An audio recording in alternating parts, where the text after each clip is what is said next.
मौलाना रूमी को सुनने के लिए दूर दूर से लोग आते थे। एक दिन एक त्वाइफ भी उन्हें सुनने के लिए मस्जिद पहुंच गई। त्वाइफ ने उस मकसद के लिए अपना हुलिया बदल लिया था। रूमी की गुफ्तगू सुनने के दौरान उसके एक पुराने गाहक ने उसे पहचान लिया। उस पर एक शोर मच गया कि एक त्वाइफ मस्जिद में मौजूद है। लोगों ने उसे वहां से निकाला और बाहर ले आए। हजूम में गुस्सा बढ़ रहा था। त्वाइफ को लगा अब उसे वहीं खड़े खड़े संसार कर दिया जाएगा। इस असना में एक दरवेश उस हजूम के करीब पहुंचा और चीख कर बोला, रुक जाओ। हजूम साकत हो गया। तुम लोगों को शर्म आनी चाहिए। 30 लोग एक कमजोर औरत पर हमला आवर हो रहे हैं। क्या ये इंसाफ है? दरवेश बोला। मजमे में से कोई बोला, ये त्वाइफ यहाँ एक मर्द के लिबास में आई ताकि हम अच्छे मुसलमानों को धोखा दे सके। तुम लोग मुझे ये बता रहे हो कि इस औरत को इसलिए मारना चाहते हो कि ये मस्जिद क्यों आई थी? क्या ये जुर्म है? दरवेश के लहजे में अब तंज नुमाया था। ये त्वाइफ है। हजूम में से कोई चिल्लाया, मस्जिद में इसकी कोई जगह नहीं। हजूम त्वाइफ त्वाइफ के नारे लगाना शुरू हो गया था। एक ने कहा, आओ त्वाइफ को मारते हैं। लगता था उस एक फिक्रे ने दरवेश के जलाल को मजीद तेज कर दिया। रुक जाओ, ये कहकर उस दरवेश ने त्वाइफ का हाथ पकड़ा और उसे अपनी जानब खींच लिया। त्वाइफ दरवेश के पीछे छुप गई, जैसे एक छोटी बच्ची खतरा देखकर अपनी माँ के पीछे छुप गई हो। हजूम के सरबराह ने दरवेश से कहा, तुम इस इलाके में अजनबी हो, तुम बहुत बड़ी गलती कर रहे हो।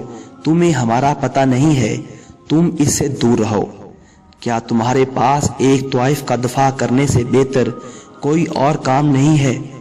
दरवेश एक लम्हे के लिए खामोश रहा, जैसे वो इस सवाल पर गौर कर रहा हो। उसने गुस्से का इजहार नहीं किया और पुरस्कून रहा।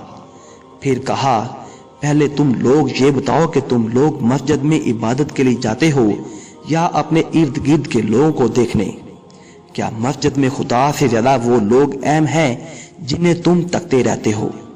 अगर तुम लोग खुदा की इबादत करने गए थे तो ये औरत तुमको वहां नजर ही नहीं आनी चाहिए थी। हुलिया बदलना तो दूर की बात है, अगर उसने कपड़े तक ना पहने होते तो फिर भी वो तुम लोगों को नजर नहीं आनी चाहिए थी।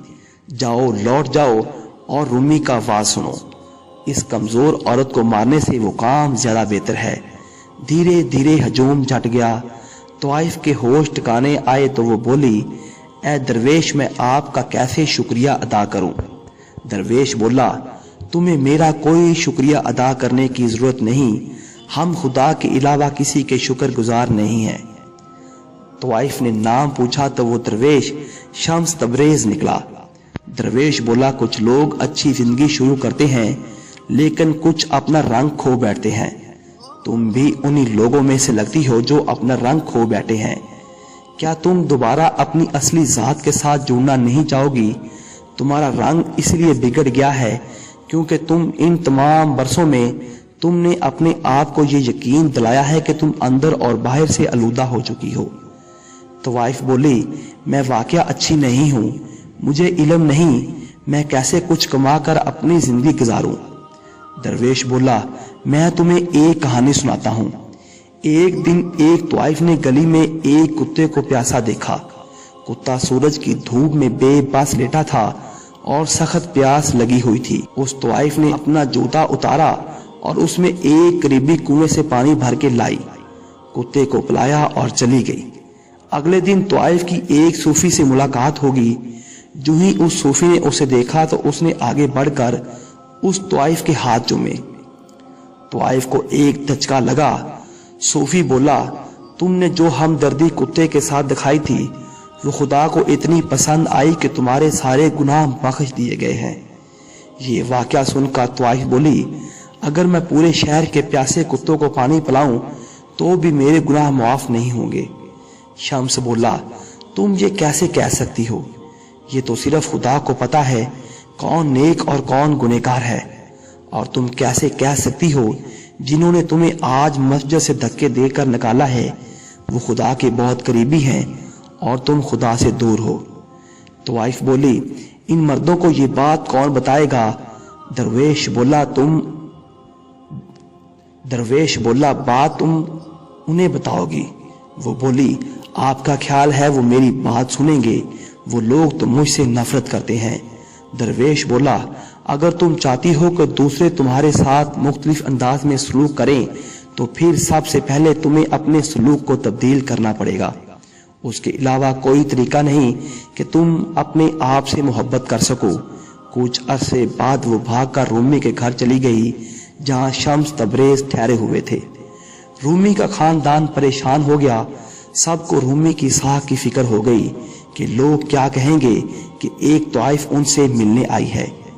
رومی شمس تبریز سے واپس لوٹے تو انہیں اس مہمان کے بارے میں بتایا گیا۔ رومی کو ایک دھچکا لگا اور بولے تم یہ کیا کہہ رہے ہو؟ ایک طائف ہم سے ملنے آئی ہے؟ ایک طائف ہمارے گھر کے سین میں موجود ہے۔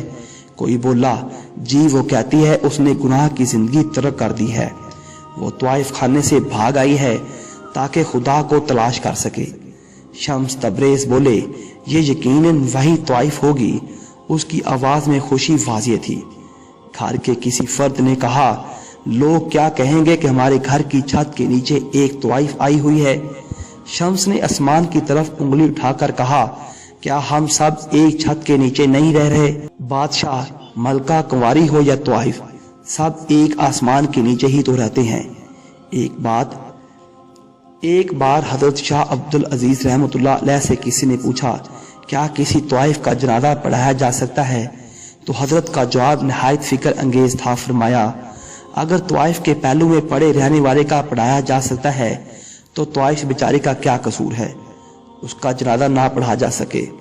اللہ تعالیٰ سے دعا ہے کہ وہ ہم سب کے گناہوں سے محفوظ رکھے اور نیک راہ پر چلنے کی توفیق دے، آمین یا رب العالمین۔ ناظرین، اگر ہماری ویڈیو اچھی لگی ہو تو ہماری ویڈیو کو لائک اور چینل کو لازمی سبسکرائب کر دیں۔ شکریہ۔